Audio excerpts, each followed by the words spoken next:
are back. Do you have my mic up, Bella? Producing mic, Mark, over there? I do, yeah. Your mic is up. Okay. Are you questioning my producing right out of the chute here? Well, I'm just double-checking our efforts. On this Super Bowl Sunday I know, it's big game? super late for me right now. I'm going on about 3 hours of sleep, so I'm just making sure that you're on your fastball up there. Total fastball. Okay. Like this. All right, so a real quick reaction to the Super Bowl. The Seattle Seahawks are a heck of a defensive football team. It was not a exciting game. Didn't really particularly enjoy the game, and I don't really care for either team. My brother, though, Andy, obviously lived in Seattle all of his adult life, really, and is a massive Seahawks fan. And so it's a little disconcerting to hear him get cocky and kind of do the Deion Sanders high step this thing all the way to a title, especially since the Cowboys haven't won a title in 30 years. Has it really been that long? Oh, yes. It's been that 30 years. Yes. Wow. 30 years. They haven't been to an NFC championship game in 30 years. Wow. It's terrible. So my brother's pretty fired up, which is good for Andy. And beating the Patriots, I don't follow football a lot. I just know that those guys won like 8 Super Bowls. Did they not? Yeah, they did, but they won 6. But it's a totally different 6, team, 8, different coach. 10. There's no relation. There's probably not a single player that won a Super Bowl with the old Patriots that's on them now. A completely different team. Got it. Still, so they're kind of starting over? Yeah, but Robert Kraft, their owner, has done it great. He's a great owner and good GM and a great coach, and they've done great. They have a great young quarterback. They're going to be good. Okay. All right. Well, we wanted to come in pretty late tonight just because there's a lot of news both locally. Really, it's mainly locally. That's really kind of stirring the pot here with the state legislature still in session, and some more stuff that we just can't get by. SB 17, it's this horrendous bill. The Senate passes gun bill after a lengthy debate. Let's talk a little bit about this, Mark. Yeah, so this is the gun bill that basically takes guns out of law-abiding citizens' hands, okay? And what this bill does is it basically limits guns that can be sold in the state of New Mexico to having less than 10 rounds in a clip, which most of your average guns and many guns that women use for self-protection have more than 10 rounds in a clip, okay? Right. Mm-hmm. And they also say there's also an assault weapons ban, which they call, you got some of these legislators who are like, these are weapons of war. That's ludicrous. And I don't know if they're that ignorant to the facts. They probably are. Mm-hmm. Sporting rifles that a ton of people across New Mexico use, including a ton of people in northern New Mexico, they're not weapons of war. So stop. Right. Okay, but they've included this. Okay, so what's interesting about this bill is the fact that the reality is what we're really looking at here is a bill that is a gun ban. Okay, which is against the Second Amendment. And what's going to happen with this bill is if it passes the House and the governor signs it, it will promptly be outlawed by the courts. And once again, just like the 7-day waiting period, which would do nothing to make New Mexicans safer, this thing would suffer the same fate. And what kills me about this, and I think our theme at the beginning of the show here is we have an extremist legislature who has no idea either what they're doing or they just deliberately try to do things to make people think they're doing something when in reality, they do nothing to solve the problems of this state, and it's maddening to watch. And it's a bunch of different areas. So we're going to hit on 3 different areas that they are absolutely not addressing at all whatsoever. Okay, and they're making things worse, and it's a clown show up there to watch it. Yeah, I just feel like when we talked about this SB 17 a couple of weeks ago on our show, I thought immediately this thing's not going to get past the Senate. It's not going to be past committee because it's so ridiculous. Again, I mean, it's unconstitutional.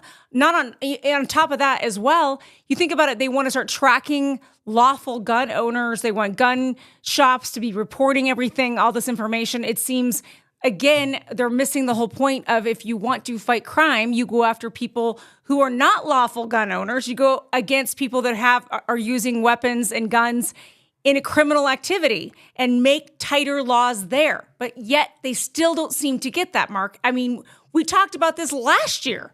I mean, I feel like they tried to do it last year, too. I feel like we're just hitting the rewind button, and it's like Groundhog Day. No pun intended, we are in February now, so it's like Groundhog Day over and over with the state legislature trying to pass these bills that won't even stand up in a court of law. It really won't. So I don't understand what the point is. No, what you start to realize what this is, and you see these demonstrations in the Roundhouse where you have the people who sponsor this bill bring in families that were victims of violence with someone using a gun, which is brutal. It's a terrible thing.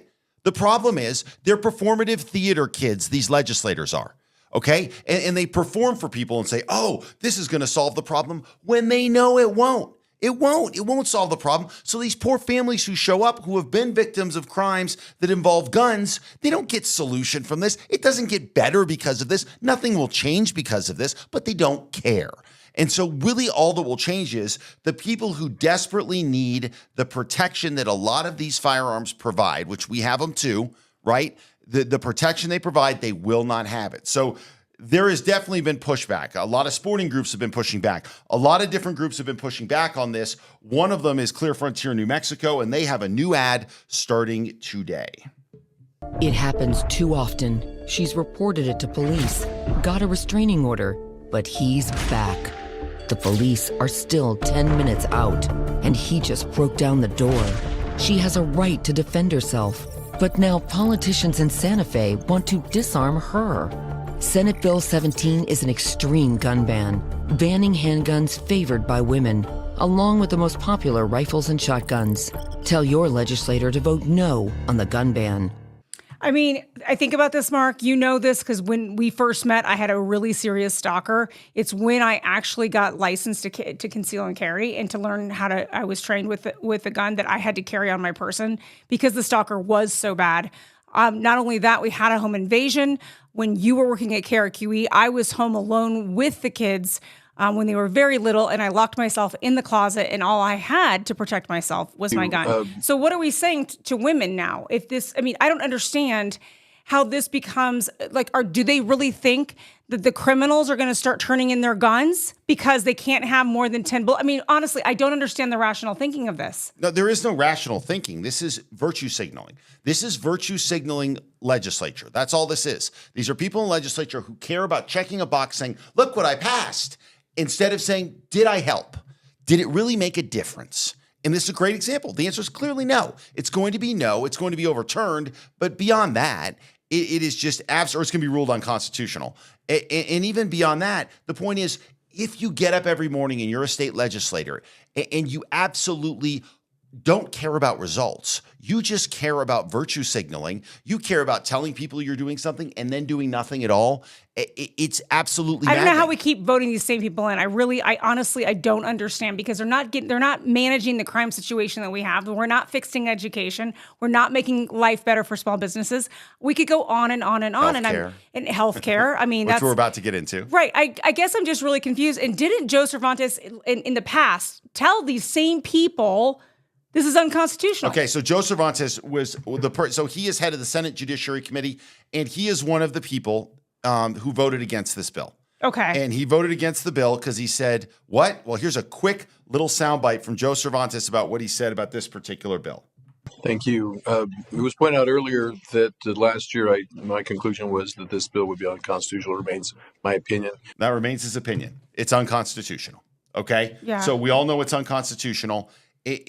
But even beyond unconstitutional, the people that it affects most are law-abiding citizens, not people that are committing crimes. If you cared about this, if you cared about helping people who had watched a situation in which a gun was used take a loved one from them, what you would do is you'd say, you know what? Let's ramp up the penalties in this state for people who use a gun to commit a crime. I mean, put them in jail for a minimum of 10 years. Done. No, just doesn't happen. We can't even keep them in for, it's just 10 minutes. Yeah. I mean, honestly. That's what I think is frustrating, that we're looking for the state legislatures to actually make impact in this state, not waste our time with the Groundhog Day bill once again. Yep. It just feels redundant and it's like, did you read the Constitution? Do you think that you have the power to I don't understand their way of thinking. I'm really confused. No, I don't either. And I feel like they're wasting our time. So stop voting these same people in.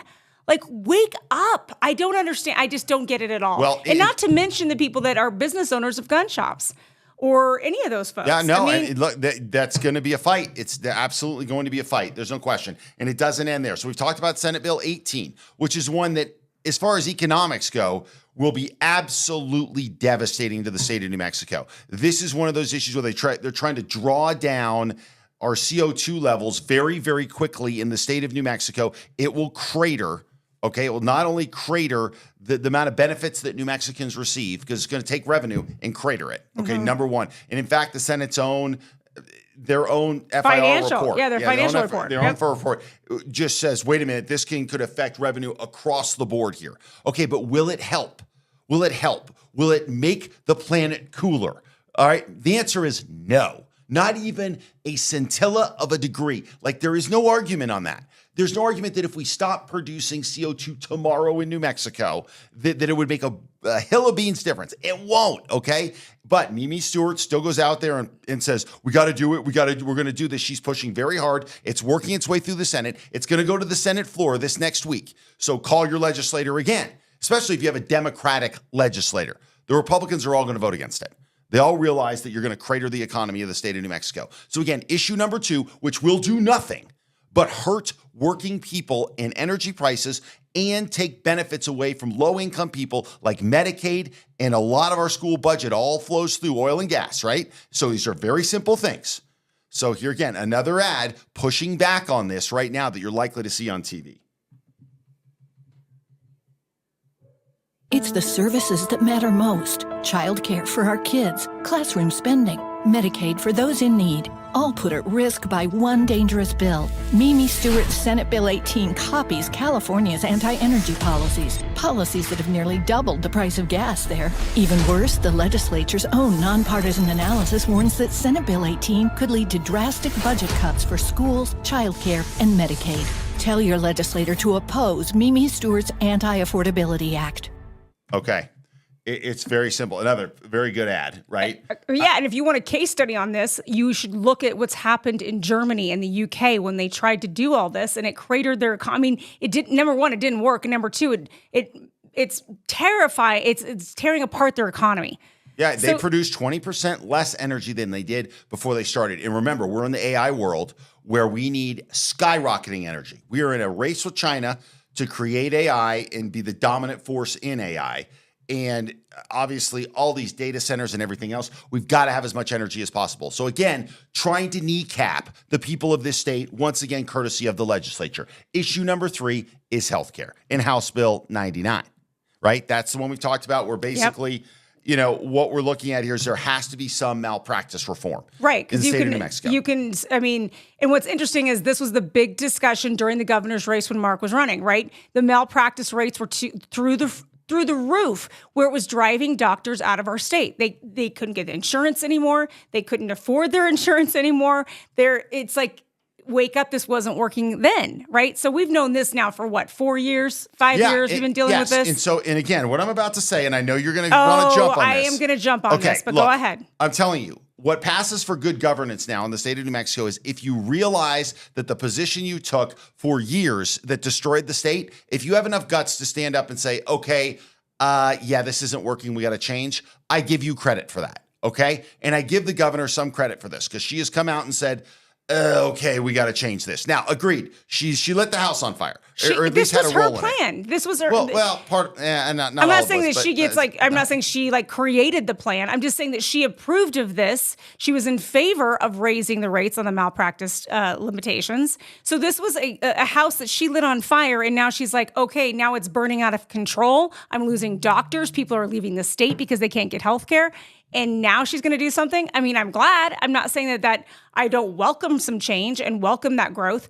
But again, this could have not, she could have helped this not even happen to begin with. Agreed. But this shows you what kind of situation we're in, though, because we're about to show you a video that she put out. She's appealing to New Mexicans to call their legislators, people to her left, and to say, hey, look, approve this. This is bad news. We're in trouble. And we've been talking about it on this show for years now. Years. Which has been literally, if there's one thing that is most dangerous in the state behind crime, it is the fact, and maybe even more so than crime, it is the fact that you can't get a doctor and you can't get a specialist. And if you can't afford to go out of state, there are literally people who are dying because we favor lawyers over doctors. Okay? Now, as you go through this and you think, okay, we got a bipartisan bill here. We got the governor working with some Democrats, working with all the Republicans. Let's get this thing done. Well, guess what's starting to happen? This bill is starting to fall apart. And because it's falling apart, the governor has gone out on video and said, look, you got to help me out here. New Mexico, I want to talk to you directly about something that affects every family in this wonderful state. Right now, it's nearly impossible to find a primary care doctor taking new patients. If your child needs to see a specialist, you're waiting months, even years. Our rural hospitals, the heart of our small communities across the state, are on the brink. Here's why. Our medical malpractice system is broken. Good doctors are leaving New Mexico because they can't afford to stay. And the threat of unlimited liability is driving up costs for everyone while doing nothing to improve patient care. Now, we've got a bill that fixes that, House Bill 99. It protects patients who suffer real harm while creating an environment where doctors actually want to practice in New Mexico. What's at stake is simple. Can you see a doctor when you're sick? Will your local hospitals still be there next year? Can your kids get care without leaving your community? I am asking for your help. Call your lawmakers. Tell them that meaningful medical malpractice reform that will keep your doctors here and practicing in New Mexico is an absolute must. Together, we can fix this. Together, let's get it done. Please call members of my own party because they're whack jobs and won't help solve this problem. And they're out of control, and I don't know what to do with them. Yeah, So I mean, and maybe it's that's true. crazy. Maybe that's true. I just think it's hard when you have a leader that led them down the path to begin with. And I get it, Mark. Yeah, I get it. I get it. I get it. I get it. No, I get it. I appreciate the fact that you're trying to say, listen, she's trying to self-correct now, right? Fine. Okay, I get it. But I'm just saying it's probably a little bit lost on the people that she was part of the party That's a very fair point. that said, hey, let's do this. Let's drive up these malpractice insurance rates for the sake of the trial lawyers that are also sitting on the state legislature. No, agreed. I mean, it's a bunch of hooey, and that's why you're not going to get the state legislature to bend on this. No. I think you've got the right conclusion, but also I think what's happening here and what you're alluding to, maybe even to the point where we should make this point, is that there is a relationship issue between the far left portion of the legislature and the governor, I think, or at least some members of the legislature and the governor. There's no question. And again, it's been 8 years, right? So that doesn't surprise me that there's some nastiness and some tension there. The problem I'm talking about right now, though, in what we mentioned on the third straight issue, is they're just out of control. Yeah. They just don't do their job. They don't know what they're doing. I mean, again, this is all about common sense. And we were talking about Cervantes. Sorry, just to circle back to him for a quick second. There was some thought that, hey, look, maybe he could help kind of, steer this back in the right direction. Because for many people, he's thought of as someone who is a bit more competent, understands the law better. He's an attorney, right? And so understands the law. Who's not up there? Keep going. Who's not what? Who's not an attorney up there, but keep going. Well, there's plenty of attorneys, but Goodness gracious. Fair enough. But still, I mean, so he was thought, maybe he steers it back.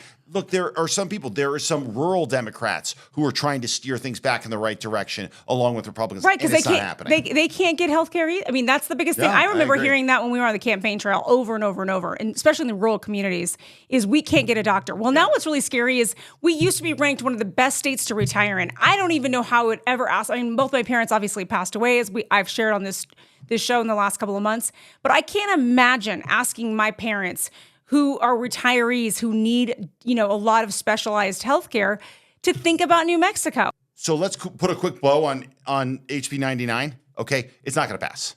It's not going to pass. Okay, Unbelievable. So what you're starting to see is starting to get watered down and turned into something that's not going to help anybody yet again, because there's no doubt the trial attorneys have a death grip on the legislature. So now it's going to be a special session item, likely, from what we're hearing. Okay, so that would mean the governor calling everybody back, putting their feet to the fire and saying, you got to fix this. Now, will it work? Gets back to your point. There are some fractured relationships there. There have been times when the governor has called the legislature back and they've given her the double eagles, right? I mean, so we don't know what's going to happen with this. We do know it's a crisis.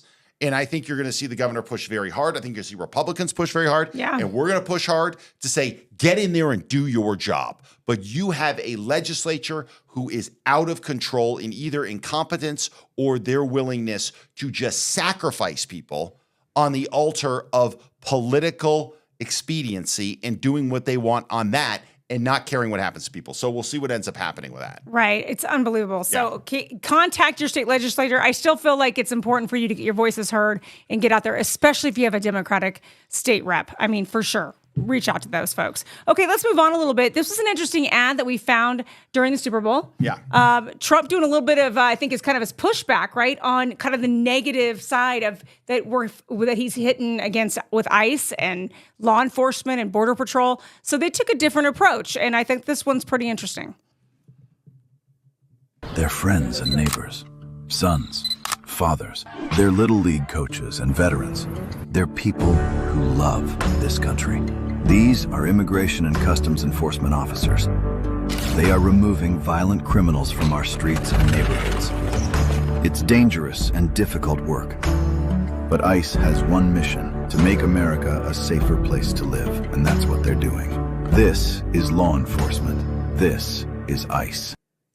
Interesting. I think you have to understand, and I think you saw Trump in an interview with NBC earlier this week say, we have to be more, we have to be more engaging on this. We have to handle things a little bit better. And I think so. You're going to see some pivot there. It was an interesting ad. It's the only ad we're going to show from the Super Bowl. There were some other ads that were okay, but we just wanted to point that out. It was kind of an interesting thing. And what you have to do, and I think what the White House is going to have to do, you've got to counter a media narrative that tries to be deliberately dishonest. And we're going to get to that here in just a second. Okay. So, yeah, it's definitely interesting. Yeah, absolutely. Well, let's talk a little bit about the SAVE Act, okay? Because it's getting some major attention in Washington. And for those of you that don't know what the SAVE Act is, I just want there's a quick graphic here. Basically, it's requiring ID to vote, okay? So it's proof of citizenship, it's voter ID requirement, enforcement with penalties, and election integrity. That's kind of the point of it, okay? Yep, absolutely. And so a couple things here, just as before we get into this in detail. What do you have to have an ID to do in the United States? Every single thing. Yeah, about everything on the planet. You want to buy a beer? ID. You want to get on an airplane?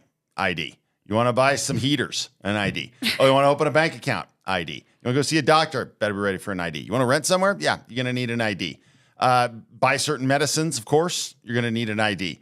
Cash a check? You bet. And apply for welfare or get married, including entering a casino. I mean, and that's not even all of them that you need an ID for, but that's a nice hot list right there you got going. There's no doubt. So let's talk about what percentage of Americans agree on this voter ID. And by the way, there's no disagreement. Just a little spoiler alert. Here's Harry Enton talking about how many people support showing an ID. And therefore, again, why are we not passing the SAVE Act? We'll see what happens here. But there's a ton of talk. All the Sunday shows talked about voter ID. Oh, because it's the SAVE Act. This is what it is. Okay, so we wanted to break it down for you. And then here are the staggering numbers on Americans who support showing an ID, which you do not have to do in the state of New Mexico when you vote. No, you don't. You don't do it, but you should. And by the way, everybody agrees you should. About here. So take a look here. Favor voter ID to vote. Look, I got all this polling on the screen going back since 2018. You'll notice on all of it, it's all north of 75%, 76%, 76%, 76%, 81%, and then 83% in the last year of Americans agree with Nicki Minaj. They favor photo ID to be able to vote. What about by party? What's the party breakdown? Yeah, normally you might expect, hey, there'd be a big divide by party with Republicans really for it and Democrats really against it. But not really here. I mean, just take a look here. Favor photo ID to vote. You got 95% of Republicans, pretty much all of them, but even 71% of Democrats favor photo ID to vote. So again, Nicki Minaj posting that on X, and what you see is that the American people, actually, it's not really all that controversial. The American people are with Nicki Minaj, whether they are Republican or even if they are Democrats. We're talking about 7 in 10 Democrats agreeing with Nicki Minaj that you, in fact, should show a photo ID to vote. So let's talk a little bit about why you don't need an ID to vote. I mean, because really, it's just, there's so many reasons. It's difficult to, pull out that ID to vote. So let's take a listen to just how dumb Jamie Raskin was with his response on CNN. SAVE Act, what's wrong with it is that it might violate the 19th Amendment, which gives women the right to vote, because you've got to show that all of your different IDs match. So if you're a woman who's gotten married and you've changed your name to your husband's name, but So now your current name is different from your name at birth. Now you've got to go ahead and document that. You need an affidavit explaining why. And why would we go to all of these the troubles in order to keep people from voting when none of the states that are actually running the elections are telling us that there's any problem? Okay. I'm sorry. You need all of this to get an ID to start with, to live your life. Yes, as a married woman, I had to do what every other married woman had to do to get Social Security benefits when I get older. That's pretty important to do. We also now need it for the real ID. Did you know that, Mark? I did. I was aware. I had to jump through some hoops on that to prove, that I was once O'Quinn and now I'm Ronchetti.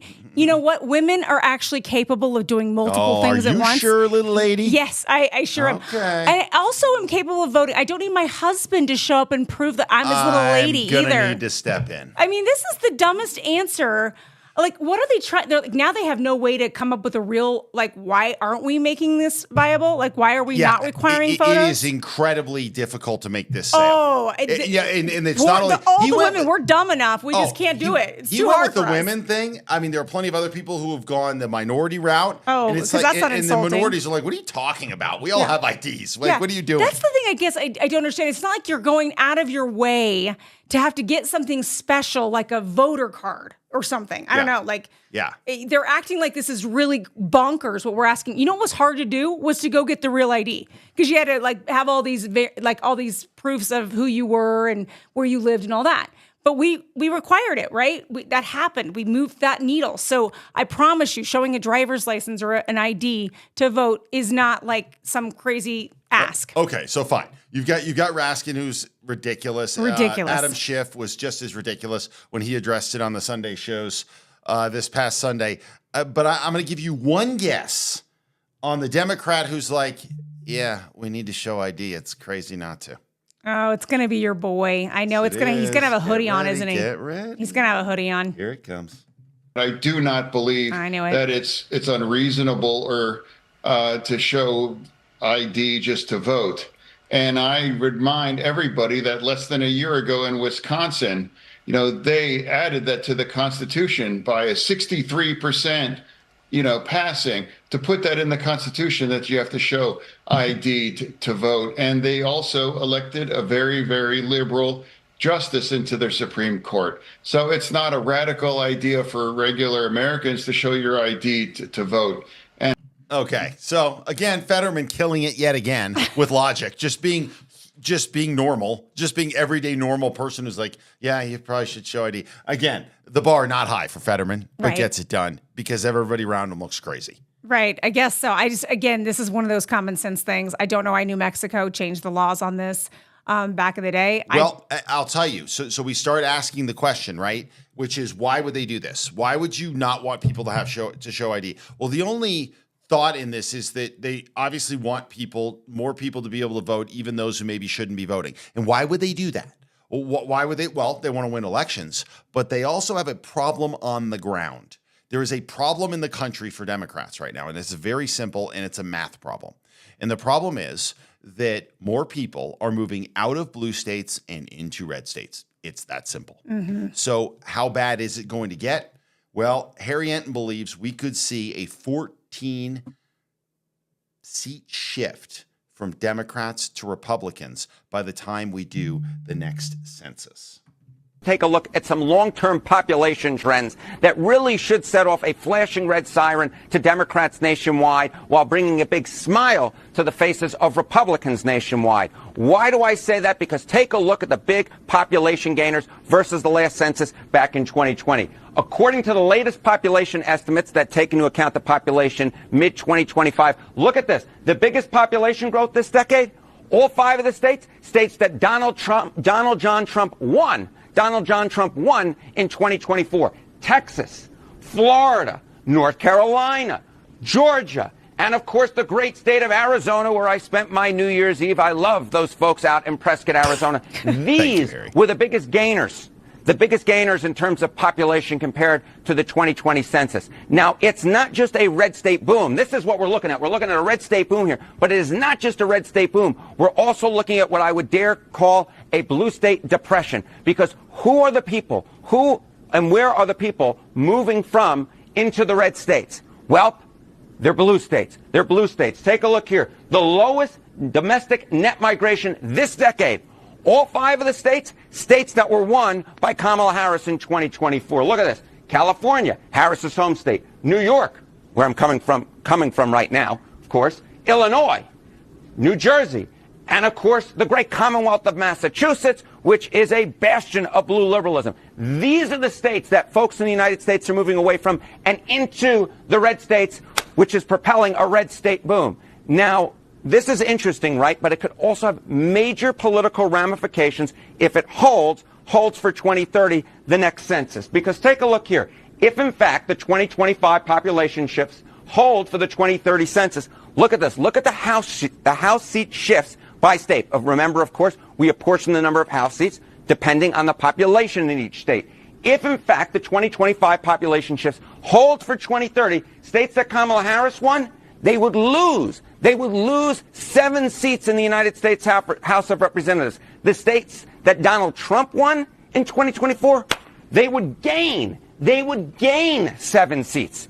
Now, this isn't just... There it is, right? Interesting, yeah. Yeah, so you start seeing this, and you start putting things together on voter ID, and you start seeing the trends in the country away from blue states. And by the way, we have a net migration out of the state of New Mexico, too. We fit into that same thing, right? People are leaving the state. More people are leaving the state than are coming in. And so you start seeing all of this line up. Yeah, I was actually talking to my sister today. We were talking today because, I'm from Colorado, and she still lives in Colorado. And we were talking about how people are leaving the state of Colorado. And she said she's talked to several people who are leaving, and they're all conservatives. And they're leaving. They're like, we're out. We're out because of numerous reasons, but we're definitely moving to a red state. It's interesting when you actually start asking people why they leave and where they're going. Yeah. And it will be, I had no idea about the census. I didn't know that. I didn't even think about that. You know? No, and it's super interesting. And so just a variety of things you can put together on this. We'll see. The SAVE Act's going to be a big deal. We're going to continue to talk about it. And I want to get into something very quickly here, just a couple of quick stories before we wrap. And one of them is that what you see on the media, especially the mainstream media, and what you don't see is what is, I think, tearing this country apart, because we don't have an honest assessment. Back when Biden was president, we didn't have an honest assessment of the border. And so because we didn't, it got to a crisis point, and it ended up costing Biden his presidency, right? I mean, it just did, because the media refused to cover it because he was their guy. Yep. Right? And they just, that's how they dealt with it. Right. Okay, it ended up biting them in a very serious way. Mm-hmm. Okay, and they do this time after time after time. And with Trump, obviously, they take the opposite side of whatever Trump is doing. So in other words, if you have a conflict between somebody who's, say, yelling at ICE, right? Right. Versus covering the types of people that ICE is arresting every single day. They don't want Americans to know that. Right. They don't want, and that just creates this hatred within the country that is completely and totally unnecessary. It doesn't mean all the right approach is on one side completely. Okay, what it means is you tell a balanced account of what's going on and say, wait a minute, yeah, there may be some people that have an issue with ICE, but by the way, and here are those issues, and you can give voice to those issues, that's fine. Right. But at the same time, you say, and by the way, they took 300 and some odd criminals, and here's what they did. Right? They're not reporting these things. And I want to get into what Jeff Eager has reported, and he's out of Oregon. Okay, and I'm going to have you read some of what he's produced. But Jeff Eager is a former mayor of Bend, Oregon. Okay, and he runs a website called the Oregon Roundup, and he does stories that people actually care about, real news that mainstream media, in a lot of cases, especially in Oregon, they won't cover.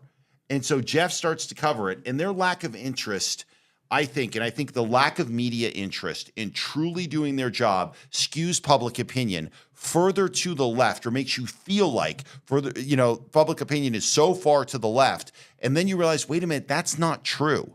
But what the access people have to certain information is so limited because the major media outlets don't cover it. Now, look, there's more and more internet media out there. There's more and more independent media. I get all that. But it does not make up for the amount of the media that is effectively the old mainstream media. And the fact that they have just abdicated their responsibilities in the age of Trump and decided they are going to be advocates for their side is devastating. And I think what's interesting about what Eager does here is he talks about a story that nobody else is talking about in Oregon, right? Oregon is plagued by horrendous leadership. They're one of those states where people are exiting because it's a nightmare. Okay, especially Portland, which is sad. Because Portland's a nice city, or at least once was. So here's one of the stories that Jeff Eager did. Early last year, for example, Eager reported on his Substack Oregon Roundup about a man named Kevin Daniel Sanabra Ojeda, whose authorities say is a member of the violent Venezuelan Tren de Agua criminal syndicate and who was arrested for attempted murder. According to Eager, he, along with an accomplice who remains at large, kidnapped Maria Guadalupe Hernandez Velasquez outside of her Seattle home, drilled into her hands with a power drill to force her to provide them her PIN for her debit card, and robbed her of gold and cash, shot and wounded her, and left her for dead in rural Washington. And I'll take it from here. Somehow Velasquez survived the ordeal, and police traced the two criminals to a house in a Portland suburb that police reports describe as a drug den, with residents possibly using drugs in the backyard, large numbers of people coming and going at night, possibly entire vans full of people, and people being dazed and drugged. On a few occasions, groups of young women or girls were being present and accounted for at that address. That house was also listed as the address of Uplifting Journey LLC, an addiction recovery provider that received $2.3 million in state Medicaid funds between April of 2024 and March of 25. Okay, hold on right there. Let's before you jump on, listen to what we're talking about here. You had guys who kidnapped someone, drilled into her hand at a location, which also tends to be a house where they're also defrauding the Oregon state government. This should be leading every single newscast in the state of Oregon. Oh my gosh, we have criminals they're trying to kill at-risk people, right? And drilling into their hands. And by the way, they're doing this while on the payroll of the state government because they're ripping them off. Like, how are we not talking about this? Yeah. Okay, go ahead. It says Eager has further documented that the owners of Uplifting Journey, Julius Maximo and Espor, Yeah, don't worry about it. Some name. have multiple ties to three men indicted in Arizona for setting up a $60 million Medicare fraud ring that was laundering money by sending it to Rwanda. One of the leaders of Arizona fraud even co-signed the lease on another dubious residence owned by Uplifting Journey in the Portland suburb of Gresham. Despite all the documented evidence and the fact that Eager is the former mayor of one of Oregon's largest cities, he's been unable to get anyone else in the state's media outlets to pay attention. Quote, I feel like I've seen the tip of the iceberg in Oregon. It's a huge scandal, and I'm the only one that's covered it so far. The state government here could care less. Unbelievable. So this is why we talk about the things we talk about. And then you see this happen. You see horrendous things happening. And I guarantee you, if you had one little dust up between somebody on, an ICE officer and somebody trying to stop them from doing their jobs. The oh, it's the biggest thing ever. Be the biggest it's thing not ever. nearly as important as someone drilling a hole in someone's hand and being on the Robbing state them. payroll. Yeah. It's unbelievable. It's unbelievable. And you just see how disingenuous the media is, and it drives me nuts. Yeah, and just covering the folks that they are picking up. And that's what I've kept saying on this show is I don't know if it just needs to be more transparency about who ICE is picking up. I'm not really sure because I just feel like there's just a lack of but how do you real get, understanding. Hold on, no. Let's say we do that. Let's say there is more transparency, and there is. I think you're seeing the feds provide a lot of information on this. Media just won't cover it. They just won't cover it. They won't say anything. That's what I'm saying is I think the media have to cover it. I'm not saying DHS isn't being transparent because they are. Yeah. DHS is giving out press releases and doing press conferences constantly. So when I hear that DHS isn't being transparent again, I'm like, you're not paying attention, and it's not that hard to find out. The problem is the mainstream media are not covering that. Now, how do you get them to cover it? I would think that people in the community would care more, but I guess it's hard because I think they're getting one-sided pieces of information, like tiny pieces of information. I also think, as I've shared on this show multiple times, that the main sources of what's happening with the folks against ICE are well-funded. They're causing chaos. It's not necessarily the people that are the teachers that are on the street or the nurses that are on the street that are in these protests. I think those are guys that are honestly really not really understanding the whole situation and that they're being snowballed. I mean, I think that a lot of these guys are being completely snowballed by a well-organized, it's almost like an organized crime ring of folks that are spreading misinformation about that. And I hate that word, but that's absolutely what's happening is when you don't tell the full story to people and they only get little bits and pieces, and who knows if what they're even being told is truthful. So you're right. I think it's really hard to see, have everybody make really good choices on things and understand things and stay at home and not get in the middle of these ICE investigations. If somehow what all they're hearing is they don't hear anything about who they're going after. And again, we've talked about the fact that we've talked to our FBI friends and they said, we may not even be big Trump supporters, but it doesn't matter because the people that we're being hired to go and get off of our streets, every single person would want these people off their streets. Like everybody, if they found out who these people were, they'd want them off their streets. Yeah, and there has to be a relentless push by independent media to continue to get the word out. It's a slow burn. It is a slow burn, but that's why we've been thrilled with this show, with the amount of you that have tuned in to watch. Our numbers are so impressive. Charts, we right? really appreciate that. Yeah. And it's a huge deal, but it's a slow burn. And it's so much of this is so disingenuous. And so many people, I think you look at people in your own community and go, oh my God, are they stupid? I don't think people are necessarily stupid. I just think that in a lot of cases, they don't have access to the information. And so they operate off little tidbits of a media ecosphere that is designed now to get them to believe one set of beliefs. It's just what it is, right? And here's a great example. I picked one other story. It's ridiculous, okay? This is a ridiculous story, okay? But here it is. The Washington Post put out this tweet leading up to the Super Bowl. Said the Super Bowl is being played in Colin Kaepernick's former home stadium as a societal moment that echoes the issues he forced football fans to confront nearly 10 years ago after he kneeled during the national anthem. Okay, whatever, right? So you see that, and you kind of go, whatever. I just want to read to you the first sentence of this Joker's article, okay? Mm-hmm. You ready? Here it is. Yeah. This is Adam Kilgore, Dateline San Francisco. The most relevant figure to Super Bowl 60 is absent from it. Okay, Adam, I don't know if you've ever watched professional football, but you're an idiot. I mean, Colin Kaepernick was an average quarterback who, if he was a great quarterback, would have still been in the league no matter what he knelt for. It would not have mattered. It turns out in the NFL, a guy who knelt 10 years ago who was not a very good quarterback, okay, I'm sorry he wasn't. It's just a fact, okay? He's not the most important figure in Super Bowl 60. He's not even a footnote. Nobody even cares, okay? And this guy writes the most relevant figure to Super Bowl 60 is absent from it. You're a clown. Like, that's a ridiculous statement, and it's stupid. And it tries to direct people to something that nobody even thinks. Right. And so he just tries to say, wait, no, this is about race, and this is about kneeling, this is about Trump. No, it's not. It's about the Patriots versus the Seahawks. Most of us football fans don't care about Colin Kaepernick and didn't and never have. Right. Okay. If he was a good quarterback, we would have cared because that's what football's about. You care about how good the player is. Right. Okay. I care about how good about. Dak Prescott is. That's what I care about. Can Dak throw to CeeDee Lamb and George Pickens? That's what I care about. Nobody cares about Colin Kaepernick. Okay. And again, if Colin Kaepernick was a great player, he would have stayed in the NFL much longer. Okay. You say, oh my God, it's about race. Oh, give me a break. Okay. Give me a break. But this is a great example of how the media takes something that nobody thinks and tries to act like it's a big deal. And here's how you should think. Oh my gosh. What do we do about the kneeling? Nobody cares, guy. Nobody. Okay. All right. Well, what somebody does care in this room very much about is the Olympics and skiing. Yeah. And that's my husband. That's Mark. He loves to watch this. So do I. But it was really tragic to watch Lindsey Vonn, her latest race. Yeah, she's in the downhill on Sunday. I did not know. I don't know how I didn't know this, that she had tore her ACL a week ago. Yeah, like a week and a half ago. And then she's still back in the Olympics? Yeah, she's okay, so she goes down. She went off on Sunday for the women's downhill.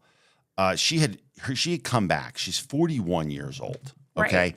And she's an incredible skier. Incredible. She had a great season. Mm-hmm. She won a couple races. Like, she was arguably could have been the favorite before the knee injury, right? Okay. She puts a knee brace on and decides to go because she'd gone this much. She'd gone through it this far. Yeah, she'd blown out her ACL, but she felt like she could do it. This is about the third gate. And what you can see from this picture is her right arm hooks the gate. In the speed she was going, she got flipped around and broke her leg. Holy cow. She did this. I mean, she's incredible. She really is. I can't even say enough about the kind of guts it takes to ski like that. It's not even fathomable for those of us, even who have spent our lives skiing, the speeds that they're at, the kind of turns they have to make, and the kind of snow that they're on. They're basically on ice. They are ice skating down this mountain. And her abilities. And her speeds are like over 100, right? Well, not for the, she's probably 8. They're probably 80 tops. Jeez. But still, I mean, it's crazy. Give me a break. And the pitch they're on their edges. I mean, the kind of skill it takes. You know, it's amazing if you get a chance to watch the men's downhill. They're not doing pizza? They're not pizza. No, they're definitely They're not pulling a Krysty. They're very down French fries. They're doing the French fries. Okay, nice. But I will say, if you get the chance to watch, because the women's have just gone off on Sunday, when the men go, they show you the drone going behind them. Just watch the speed. It's staggering. Yeah. It is staggering to watch these athletes. It's unreal. The guts on her are unbelievable. And obviously, this is the end of her professional skiing career. There's no doubt. It's time for her to rest. Yeah, she just, some people you just look at and go, you are incredible. Like the guts it takes to do this, and she was so impressive. And I would imagine I just wish it had happened differently for her. Yeah, and her level of pain probably to be significant. She's tougher than when you tear your ACL and then you still go out there and ski. And then you break your. You imagine sitting in that hotel. Did she break the same leg, or do you know? I don't know which leg it was. Oh my gosh, not that it matters, but just all of it is bad. Remember, if she broke that leg, right? It's the leg where she blew out her ACL, right? Right. That's what I'm wondering. Let's say it was the other leg. Yeah, that's the one she had a knee replacement on. Oh, geez. Yeah. So it's just. The toughness is unbelievable. She looks at the chance and says, I got to do this. I just admire people who say, you know what? I'm going to go for it. Yeah. And I don't care. Right. And I'm going to do the best I can. And boy, I prayers for her that she recovers. But you know, you want to be somebody, you know, have the guts of Lindsey Vonn. I guess so.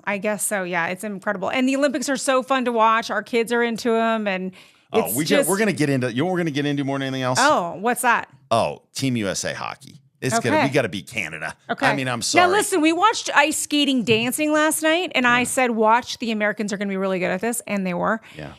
And Mark, you were a little pashawing me on this. You were like, I don't really understand. I want to see them throw people in the air. Yeah, they don't do that in dancing. The whole ice dancing thing is lost on me. Are we doing the triple sow cow or not? No, we're not. No. So then what are we doing? But they're doing a beautiful dance. It's very cool. Stop it. Looks awesome. Yeah, It looked really good. The Italians were really good. No. To your credit, okay? To my credit. To your credit, Mark, and all the coaching you've done on the skate dancing.